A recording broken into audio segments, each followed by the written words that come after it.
Pernahkah kamu merasa otakmu seperti kosong, padahal seharian kamu online? Atau kamu tahu banyak hal viral tapi sulit fokus baca satu paragraf artikel? Bisa jadi kamu sedang mengalami brain rot.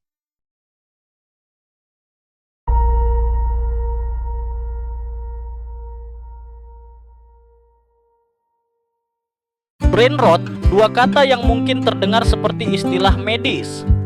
Padahal ini bukan diagnosis resmi, tapi istilah ini sekarang ramai digunakan untuk menggambarkan kondisi ketika otak kita jadi tumpul akibat konsumsi konten yang dangkal, cepat, dan terus-menerus, terutama dari media sosial.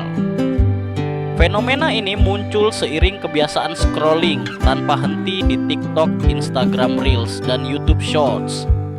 Otak kita terbiasa menerima informasi cepat, singkat, dan tanpa perlu berpikir mendalam. Lama-kelamaan, kita jadi sulit fokus, malas berpikir kritis, bahkan kehilangan kreativitas. Konten singkat ini memang didesain untuk memicu dopamin, senyawa kimia yang bikin kita merasa senang.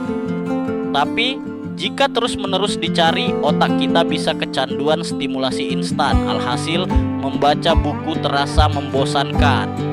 Menulis ide jadi berat, bahkan ngobrol sama teman pun bisa terasa membosankan. Penelitian menunjukkan paparan konten yang terlalu cepat bisa menurunkan kemampuan atensi dan memori jangka pendek. Otak kita tidak punya waktu untuk mencerna, menganalisis, apalagi menyimpan informasi. Ini bukan cuma masalah malas, ini soal bagaimana otak kita berubah secara struktural dan fungsional. Bandingkan saat kamu baca buku atau nonton film panjang. Otak diajak berimajinasi, membangun logika, dan mengolah emosi. Sementara saat scrolling, otak hanya menerima, lalu lupa, dan terus minta next.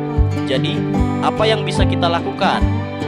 Pertama, sadari bahwa otak kita adalah aset paling berharga. Kurangi konsumsi konten instan dan beri waktu untuk fokus. Mulailah dari hal kecil, batasi waktu scrolling, aktifkan mode fokus, atau jadwalkan detox digital seminggu sekali. Berilah otakmu kesempatan untuk bernapas, berpikir, dan tumbuh. Bangun kembali kemampuan untuk fokus, menyerap, dan menciptakan. Karena hidup bukan cuma soal konsumsi informasi, tapi bagaimana kita mengolahnya jadi makna. Ingat, kamu punya potensi luar biasa. Jangan biarkan algoritma mencuri waktumu. Scrolling boleh, tapi jangan sampai kamu kehilangan kendali. Hari ini, yuk mulai hidup lebih sadar, demi otak yang lebih tajam, hidup yang lebih bermakna.